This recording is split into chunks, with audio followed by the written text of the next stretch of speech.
the mock tribunal, these are sort of more practical things. If you do end up going to a tribunal, make sure you look and see the location of the tribunal and make sure it's somewhere you can get to easily, or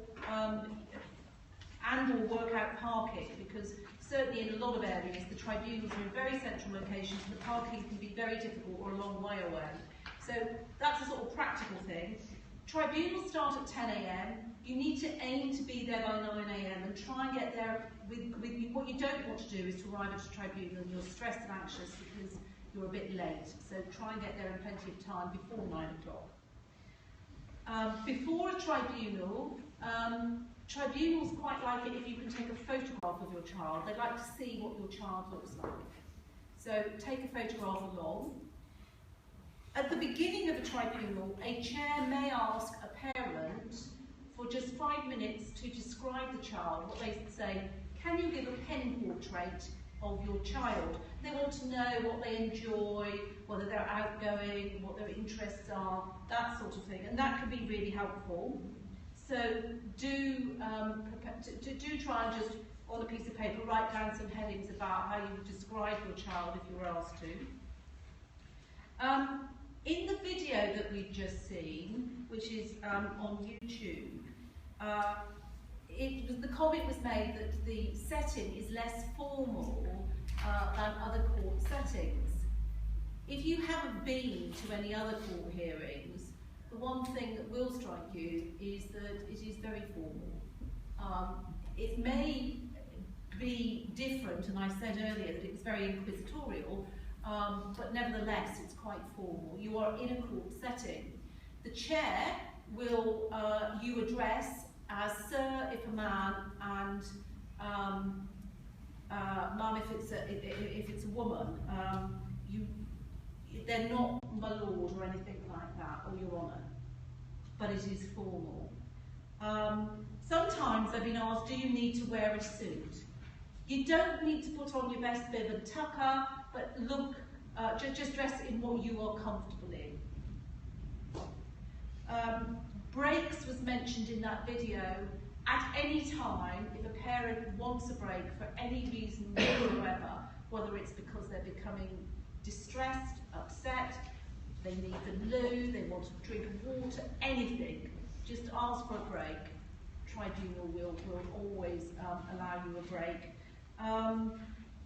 And one of the things that came out in that is that it is one of the, at the end of a tribunal, both parties can sum up. If the local authority is represented, their representative goes first, and the fantastic thing about a tribunal is the parents go last. So you can be as rude as you want about the local authority. They can't reply. It's fantastic. So that's your opportunity to say all the things you've stored up over the last 6 years, and they can't respond. You're simply summing up what the position is and what the evidence has been on the day. Okay, so we're now going to... the thing that you didn't see on the clip was that all the papers that you submit and all the papers that local authorities submit are then put together in a bundle. They're now prepared by the local authority. They used to be prepared by the tribunal service. You need to check the bundle to make sure everything you've submitted has been submitted and the local authority haven't left out your crucial evidence, which you've seen happen on a number of occasions. Yes. And you must take that bundle with you, and the tribunal panel would have read it beforehand. So they will, you need the bundle, and you didn't see any of that in the video. There's a lot of, can we turn to page 79, Mr. Jones, what's your position on what the psychologist has said about this? And there's lots of paper that goes with it. So the panel would have read the bundle very carefully, but you need to have it and to make points that you need to raise. Before the tribunal, you need to go through your bundle and put yellow stickers on points that you want to raise to the tribunal. Maybe have on a piece of paper, page 32 is the point about speech and language, for example. The tribunal are a specialist tribunal, and as I've said, 2 of the wing members will be experts in one way or another with special needs, and they really do know the papers very well. And if you look at the tribunal panel's bundles, you'll see lots of highlighting, lots of yellow stickers. They've gone through it, they've highlighted the issues. As I've said before, we've only got about not even an hour to do a tribunal. We just want to give you an idea about what it would be like if you were facing a tribunal. This is going to be an appeal against sections B, F and I, and we're going to rattle through a lot of it, just to give you some idea about how a tribunal would deal with each one. And it's the plan that's in your pack. We're using this one as the model. Okay, so Lydia is going to be the parent. Now, if we were in a real tribunal, Lydia is an authority representative, and she's going to sit at the side of the table. I do not feel very comfortable with this, I have to add. And I do not wish to be booed or heckled. There's no booing or heckling of the local authority. So again, Liz would be sat at the other side of the table. In an ordinary tribunal, if both parents are there, both parents perhaps have a representative and they have 3 witnesses, the local authority is represented and has 3 witnesses, you have a very long table, as you might have on a motion liner or something, and then you have 3 people this side. But again, although Liz has a very fine back, we think it's better that you can actually see her. So I'm going to start off. I'm going to be the chair. And my friend here is going to be one of the expert panels. And we don't know what her expertise is, but she will ask questions from time to time. Right, so I'm going to start off to say, welcome everybody, this is a special needs tribunal. We are an expert panel. We are separate from the local authority. We're not part of the local authority. And we don't have to follow what the local authority recommend. Now, we haven't got a surname for you, so we'll call you we're in here, surname is Jones. Mrs. Jones. Can you please just give 2 minutes, and I'm going to time you, no more. Pen portrait of Emily. Can you describe her so that we've got an idea of her? Yes, she's very quiet, she is very sensitive to others, she struggles in school a lot and she's not able to express her difficulties.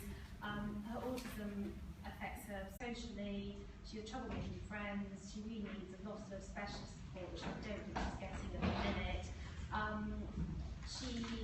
She's very bright and she gets frustrated that she isn't supported, and I spent the rest of the time as a girl. Thank you, Mrs. Jones. Right.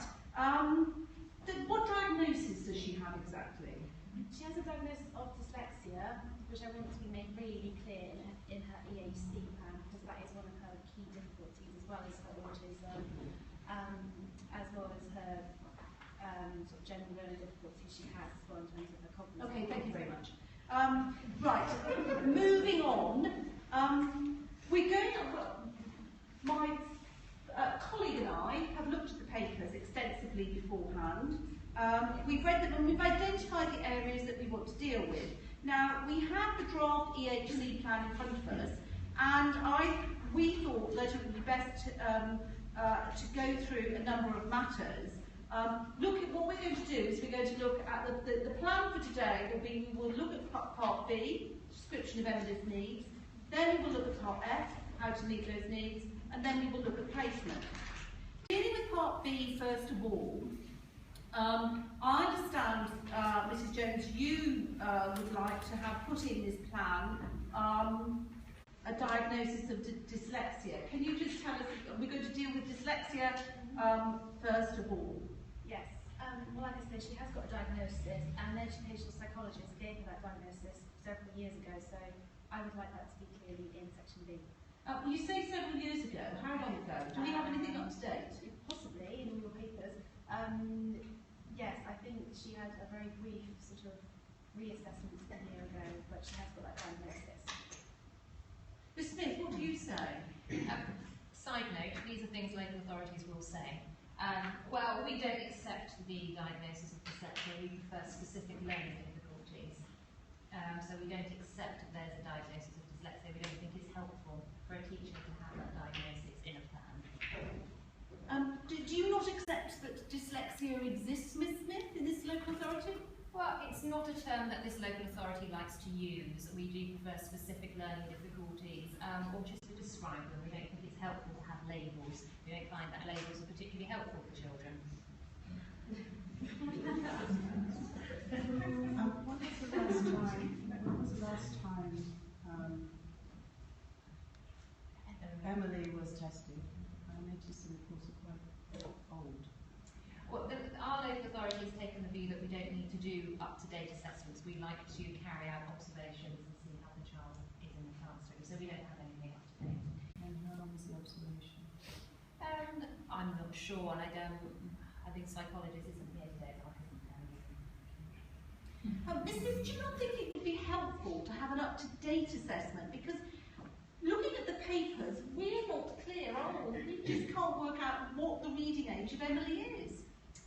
Well, it's very difficult because in this day and age, as I'm sure everyone is aware, there are significant resources issues within the local authority. It's quite difficult to assess every child that comes our way. So we don't have anything more up to date than what the school is telling us, which is she has a reading age of about maybe 3 or 4 years behind where she is, which we don't consider to be that significant. There are lots of other children with many other great difficulties. So how behind would Emily's reading age have to be for you to regard it as what you say significant? I think it's difficult to answer that precisely, but maybe when pushed, maybe 7 to 8 years would be our policy. 7 to 8 years. So would you agree, do you think, Ms Jones, Ms Smith, would you agree if we were to say, put in part B, that Emily has a bit of difficulty with reading? Certainly not. No, I think that would be an adequate description. I'm very concerned because she's 10 now, she's going into secondary school in the coming year. If her reading age is 3 or 4 years below, I'm just scared that's only going to get a bigger gap as she gets older. It needs to be clear in her what her level is.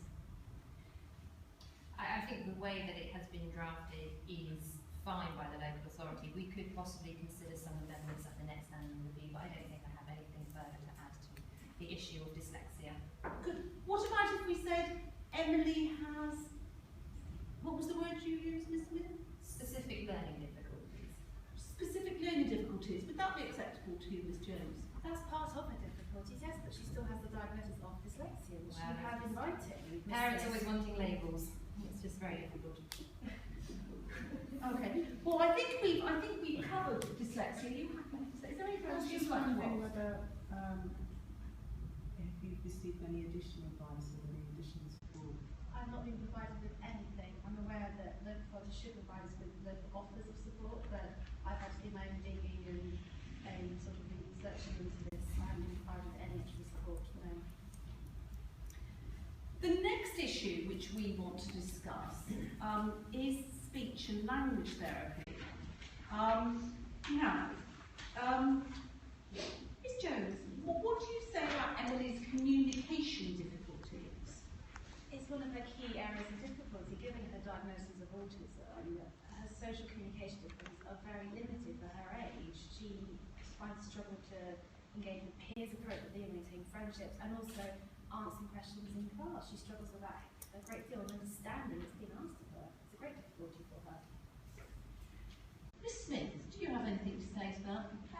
I suppose that it might be helpful to include Mrs Jones' description of those difficulties so that we have a clearer picture of what social communication means. I think we, the local authority, could agree to come up with some wording, and perhaps in our break both parties could go outside and agree a wording if that would be acceptable.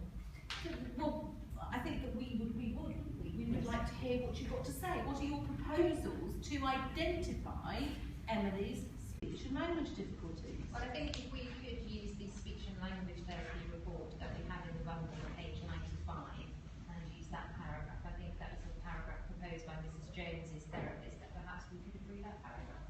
Yes, I think as long as it's a very clear description of her needs from the independent report that I had to get myself, because there were no local authority reports carried out of much request, I think that would need to be in there, definitely. So I think then, with regards part B, and the speech and language, identifying her needs, I think we've reached an agreement on wording, yes? Yes. Okay, and we can fine tune that. I will want you both to sign an amended EHC plan with that wording in before you leave today. Now, let us turn then to sensory needs. What is it you're saying here, Mrs. Jones? Well, in fact, at the minute, there are none of her needs in this area of detail, which I can't understand because she has got sensory and physical needs. Her handwriting is very poor for her age. She's always struggled with that. Her balance not as good as it could be, and coordination. So she has got needs, and this has been raised, but they're not detailed in section B at all. Miss Smith? The local authority doesn't object to the fact that Emily has some of these difficulties, but you will see that they're reported as health needs, but I don't see how they could possibly be considered educational needs, whether or not a child is able to throw a ball or not. I'm not sure it's got anything to do with learning. Miss Smith? Being able to throw a ball clearly is an educational need, because otherwise the child won't be able to take part in PE and other sports games. And clearly, having difficulties with sensory issues is also educational. Seems to me that some of what is in whatever section the local authority have put it in needs to be in part B, so that we need to fully identify all of Emily's needs. Well, the local authority has not commissioned an occupational therapy report and doesn't have an occupational therapy witness, so I guess that we will have to leave that matter for the panel to decide, and I think we should move on. I think I will decide when we move on, Miss Smith.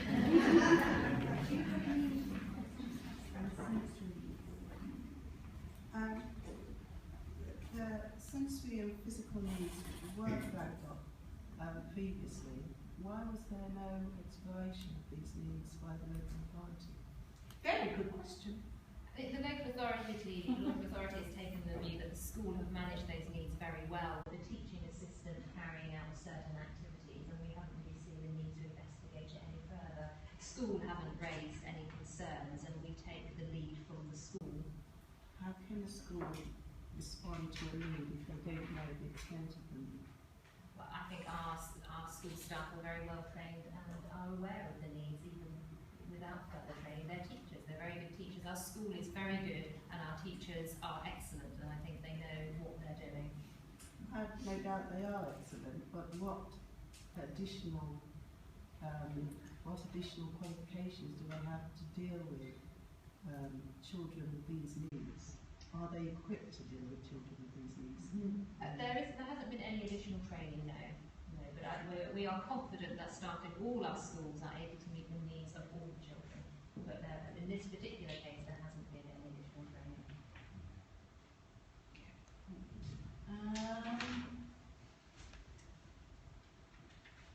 Let's turn to part F. Now, Miss Smith, the case of Clark and Somerset Council was, I think, back in 1999.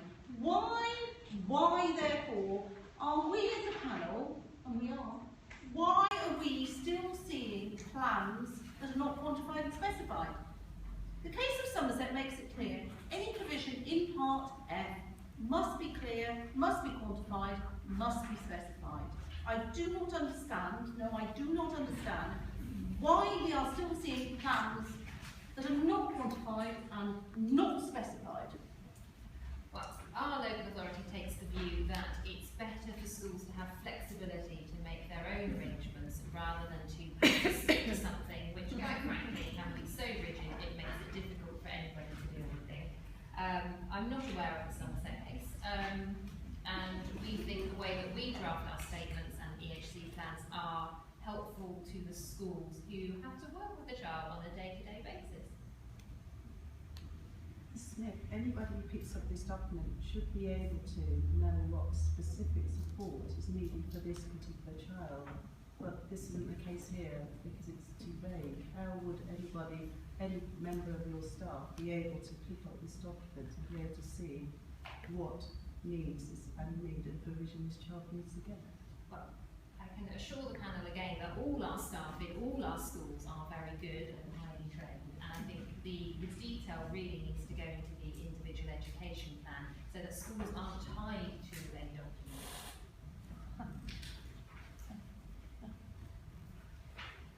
So, dealing with, for example, dealing with intervention in a small group or one-to-one basis in order to accelerate her literacy skills.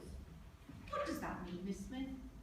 I think that means that it gives the school flexibility to decide if it should be a small group, and that small group may sometimes be 5 or 6, sometimes it might be 12 or 15, it depends on the school. Also depends on the needs of the other children, because we have to remember schools are dealing with children, not just Emily, but all the other students in the classroom.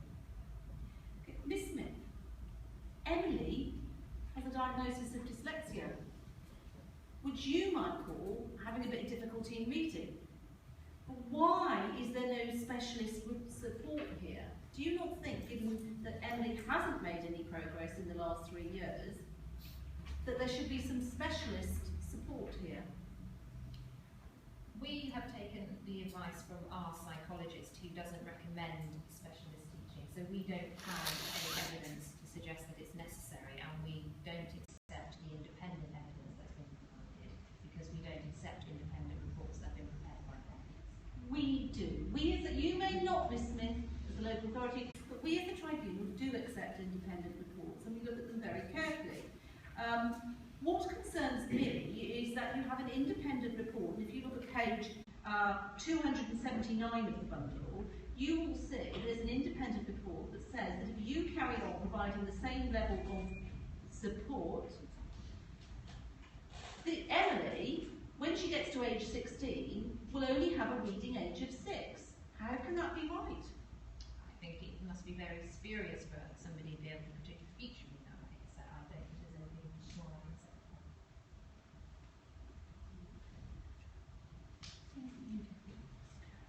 This is a very recent independent report. We don't have any more recent assessments. It's very clearly set out this child has dyslexia and significant communication issues. Do you have anything to present to us to counter that? I do not. We decided not to obtain up-to-date assessments and information, so there isn't anything that I'm going to refer you to, and I don't have the witnesses here today, so no, I don't have any evidence other than the information that's been provided by the school that I'm concerned with that today. Right, I think we've dealt, you don't have any more questions, I think we've dealt adequately with part B and part F of the plan, and it's going to be for the panel to make decisions on part B and part F. Let's now turn to section I, which of course is school placement. If we perhaps, Miss Jones, you were wanting an independent special school. Yes. Can you explain why you, tell us a bit about the school and why you want the school? Yes, it's an independent special school that focuses on dyslexia, so it supports pupils with dyslexia with their main diagnosis and other needs. It's a very small, calm school, which is exactly what Emily needs. She's been in mainstream all of her school life, she hasn't progressed, and I've seen her just struggle and get quieter and quieter and get no support. She needs that kind of class environment and that specialist support that you can only get in this independent school, not in a mainstream school, unfortunately. And has Emily visited the school? She has. And what did Emily think of the She school? loved the school. What did she like about the She school? said she felt that she could be herself and she was supported and everyone listened to her, and she was only there for a day but she absolutely loved it and couldn't wait to go back. What about peer group? The peers there in the class, it's a small class I believe of about 10 pupils, and they all have dyslexia, they all have similar needs, so she felt completely comfortable and at ease with these other pupils, and they were accepting of her difficulties, which is what she wants. I know it was only a day, but did she make any friends there? She did. There were a couple who she identified with, and they had similar interests and similar character traits, and she got a lot out of just that one day, more than she has done being mainstream and being lost in the system for so many years. Miss Smith, if we turn to, can I just ask, Mrs. Jones is seeking a placement at an independent special school known as Dyslexia for All. What are your views? Do you accept that this school can meet Emily's needs? We do accept that this school can meet Emily's needs. The issue is, in our view, placing Emily at this school would represent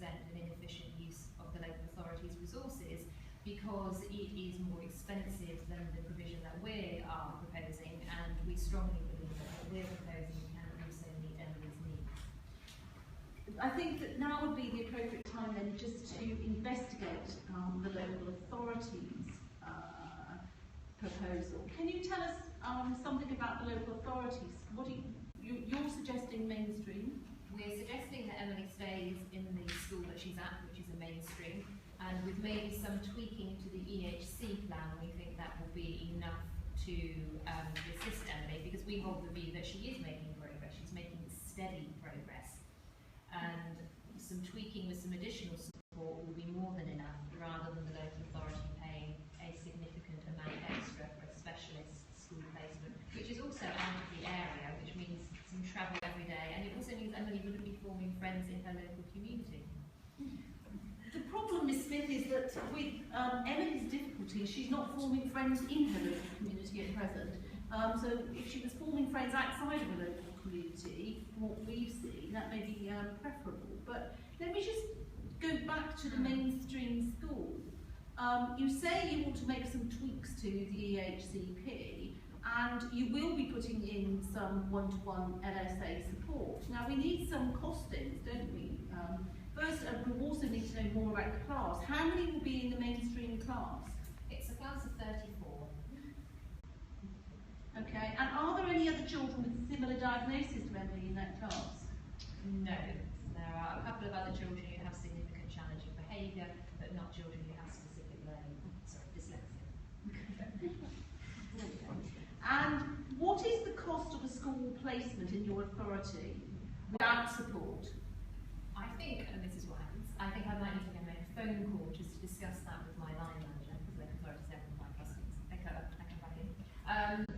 I think roughly I would say that it's probably in the region of £17,000 with the teaching assistant support that we would put into place. If we have to put everything into place that Mrs Jones is asking for in a mainstream school, that would increase the local authority's cost to £17,000, which would be quite a lot for the local authority.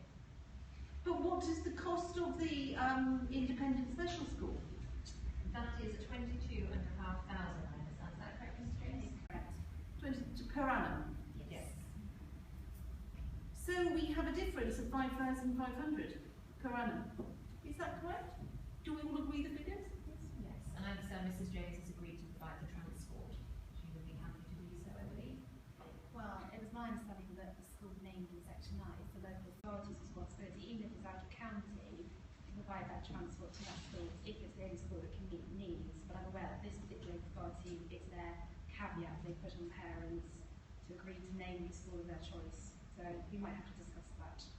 Well, we're dealing with everything now, Mrs Jones. We're going to deal with transport now. Miss Smith, what is the cost of transport if we were to name Dyslexia for All School in Part I of the plan, in accordance with the wishes of Mrs Jones, from her home to the school and back every day? Well, I will just need to make another phone call and phone transport to come back. And now that I've checked with my colleagues back at the office, I understand that there's already an existing taxi route taking a pupil, so that in actual fact Emily could join an existing route, so it wouldn't be an additional cost. So no additional cost? No. So do I take it that if we were to name the school of parent choice in Part I, the local authority would accept the cost of transport? That's They would correct. accept to be responsible. Yes. In actual fact, if we name it, you're responsible anyway. Yes, I believe so. You will be responsible. If we name the school in Part I, you will be responsible for transport. Yes, ma'am. Thank you. Right. Given we've only got a difference of 5,500 per annum, that's not really sufficient, is it, to dissuade this panel not to name the parental choice? Do you need much more than £5,500 per annum difference before we get to the stage of saying inefficient use of resources? My view would still be that 5,500 is a lot of money to local authorities in the austere times, and we will still say that it's an inefficient use of resources, and we'll have to leave it for the panel to decide.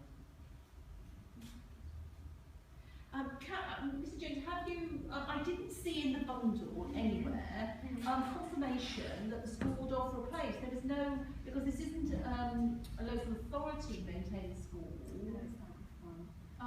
So we do need a school place acceptance form signed by the school.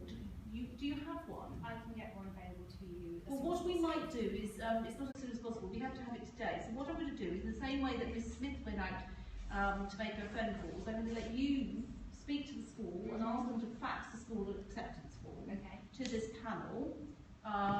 You're sure the school will? I'm sure. Yeah. You've been out, you've come out with the fax.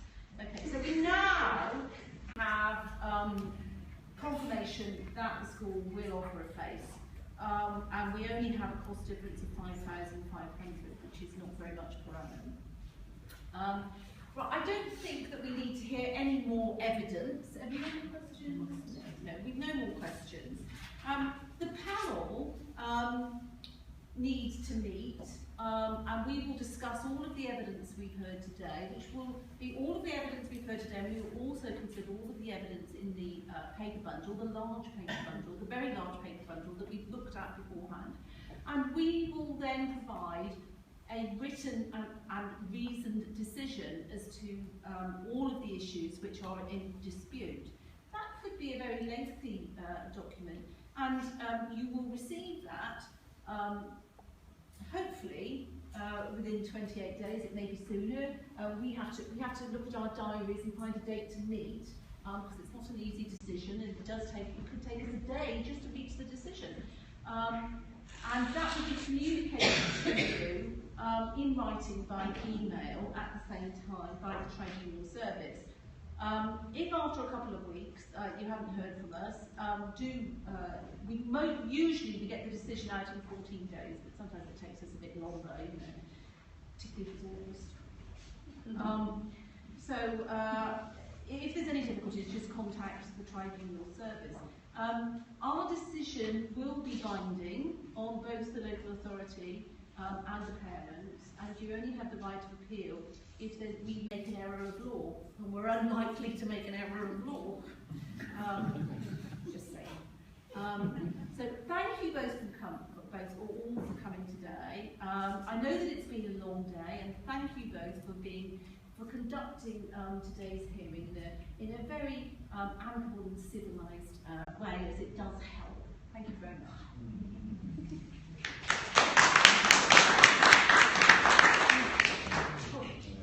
Liz just wanted to, or Miss Smith has just suggested, does anybody out there have any questions that they would like to ask either the panel or parent or the local authority?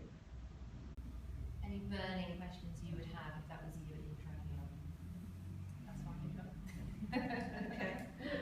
I don't know, maybe I missed that information, but would the tribunal quantify, if the provision wasn't quantified before, would the tribunal quantify the provision, or will that be between the two people? No, the tribunal will quantify. The tribunal. Yes, They'll have to do yes. that. The tribunal in the decision will say that they will, if there's a lot of amendments to the plan, they will annex the plan with amendments to it. So they'll have their decision, which can run to over 20 pages, and then they will say we've made numerous amendments to the plan, and it's annexed to the decision. Yes, at the back. Ms Smith raised about having steady progress as a good enough reason to continue the authorities entity. What's actually you mentioned ambition. You don't think of course to be ambitious, but what's the actual? There's no hard and fast rules. The question is, Ms Smith mentioned that as far as the local authority was concerned, the child was making good enough progress. The local authority will always say that. No matter what is happening, the local authority will say the child's making good enough progress. What they'll say is either the child's making good enough progress in line with their cognitive ability, or they'll say the child's making good enough progress in line with their difficulties. Whatever the progress, you've got the local authority will say they're making good enough progress. You have to show really, I mean that's where the parent will need to show that actually the progress being made is not sufficient. And sometimes it can be, for example, if you get copies of school records and you can show that for the last 6 years on the IEP, the individual education plan, the targets have been the same. I've actually seen IEPs where, say, 5 or 6 years, the targets are exactly the same. The target 1 might be for Emily to be able to read 2-syllable words, and it's the same year after year after year. And Emily, there's something wrong if your targets are the same for year after year, and Emily's not making any of the targets. So you just keep them at IEPs. I thought IEPs were abolished most early years. They're no longer IEPs, but the local authorities are calling them different things. But there's still got to be progress. There's still got to be monitoring. So they assess the plan, the do, the review, all those things are still there. Yes. Basically, when you're target setting, you need to see some progress, and in some of the many cases, what you're seeing is almost no progress. And depending on the child's difficulties, it could be, let's just say you have a child and you're trying to get them to eat with a fork. You can have, that might be a sort of fine motor skill plus self-help target, and it's the same for 5 or 6 years. Nothing changes. You've got to think, what is going on? What needs to be done? So if you have the same target, whether it be literacy, whether it be social communication, whatever, there is something else needs to happen. Also, you need to, because I use steady progress because local authorities frequently say this child is making steady progress, and we know independent educational psychologists who just bang their head on the table at the word steady. You as a parent or your representative will be saying, because obviously we're only doing a snippet, what do you mean by steady progress? What is steady progress? Are you saying that they've made enough progress? Have they made satisfactory? What do you actually mean? And where do you expect the child to be in 5 years' time if they continue at this rate of progress? It's going back to the appeal, challenge everything. My son's IEP was almost the same for 5 years. Right. But what worries me is when you have an IEP and it just disappears off the IEP with no real review. Can you go back and discuss that if you start collecting data and putting it together, or is it just one of these, I'm not quite sure how to use the information if it's not fully complete, as in they've never fully reviewed it, it's never in context. But they should have reviewed it, and if it's disappeared into the ether because they've decided to move on to other targets, I would be asking for that old target to be put back onto the new plan, and so you've got more targets, but you can still use that as evidence. If you're saying that the target hasn't been achieved, then it's evidence. Then you would say at the appeal hearing, so why has that target gone? Is it because Johnny has completed the target, or just because it's disappeared? Right. So we can. Yeah, that does happen. But again, if you end up going to a tribunal, it can be really helpful to have all of the IEPs, because then you can see, has there been progress being made? Have we moved to better targets, more complex targets? Put it that way. You want to see breaks, you want all the school reports, you want all of the assessments. So, gentlemen at the front. Yeah, I've been to 2 tribunals, and one, the judge in the past was very much to be questioning the local authority and questioned us very little and seemed to be very one-sided towards that. And then the other one was completely the opposite, and it didn't matter what we said. She'd already made her mind up. I'm 100% sure, she'd already made her mind up before we got into that, that we weren't going to get anywhere. And she was going to take everything that the local authority said. In your experience, because even like this, you seem to be very much against the local authority and very much for the charity. But in your experience, how impartial do you think they are, really? It is difficult to say because I'm being filmed at this precise moment. I'm going to choose my words carefully. I think that it's like anything in life. Some judges, some tribunal chairs are better than others. And it's interesting that prior to a tribunal, you cannot find out who the chair is going to be. And my theory is because if I was to ring up the tribunal on a Monday and find out that on Wednesday it was a certain person as chair, the fear is in the tribunal service that we'd all ask to adjourn. And there may be an element of truth in that. So the only time you know who your chair is going to be is on the morning of the tribunal. And I have to say that when I go to the tribunal, the very first question I ask, before I have my coffee, before I go to the loo, before I do anything, is to say, who is the chair today? And then if it's a certain person, I collapse to the floor and think my life is wasted. But no, I do pick myself up and I do argue it. But it is difficult because you know that certain chair, I think there is one particular chair who is very, very anti-parents, very pro-local authority.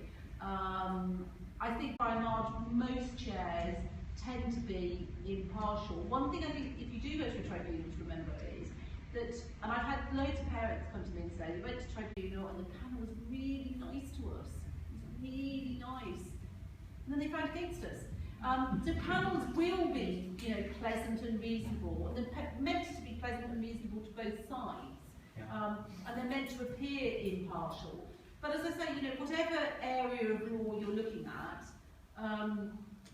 all, different judges, different chairs, I think, and there are certain cases that we have, and I absolutely know that, with the right tribunal, we will get a certain result, with a different tribunal, we'll get a different result. But, it's the same in any area of law, to be honest. And all I can say is, and probably a lot of people in this room are saying this more frequently than usual, and that is, thank God we don't have judges like in America, where they are political appointments, and there's a lot wrong with America, obviously, at the moment, but in America, you get a political appointment, and you just had somebody appointed to the Supreme Court who was very, very right-wing, because that's who the president wants.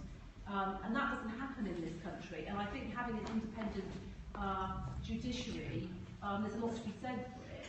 And can you imagine if we had tribunal chairs where one appointment was a local authority appointment, and then the next one was, perhaps a parent rep proposed someone for a tribunal chair? It would just be hideous beyond words. So, like anything in life, even when I ring up my GP, I've got 5 to choose from. There's one I particularly like that I think is better. And it's like anything in life, there's going to be some who are better than others. And there are certain chairs who I would rather didn't deal with special needs. So I think that, it is a bit of a lottery, but if you get done speeding, or what you're talking about, the outcome is likely to vary depending on who the judge is. There are other factors to be taken into account. I'm not saying that, sorry, could you walk around the back? Sorry, could you walk that way round? Sorry. It's not, it doesn't really matter which... Can I ask another question going on from that? Do the tribunal service actually monitor the judges and how they assess? Like, if you put one judge that is finding in the local authorities favour every single case they do.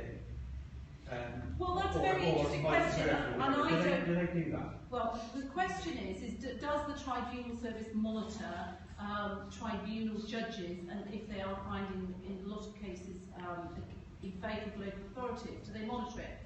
I don't think they do, but I don't know because I don't work for the tribunal service. What I can say is that I do understand that they monitor the number of appeals against certain judges. And my understanding is that certain judges have more appeals. Remember, you can only appeal on a point of law. So if a tribunal judge is getting the law wrong, then it's a slight worry. And so certainly I believe they do monitor if there are a large number of appeals against certain judges. But what they do about it, I don't know, because they're not going to tell us. They're all part of the court service. So I don't know. I don't know the answer to that. Although I do know that sort of amongst, I think people who sit on tribunals, because there's not many people sitting on special needs tribunals, I think they're aware of if there are issues with certain chairs. But you never know until the day. So. No, there's nothing you can do about it. And you just Absolutely and you just have to carry on presenting your case regardless of what they may appear to be doing or not doing, and you just So should we end it there? Any other questions on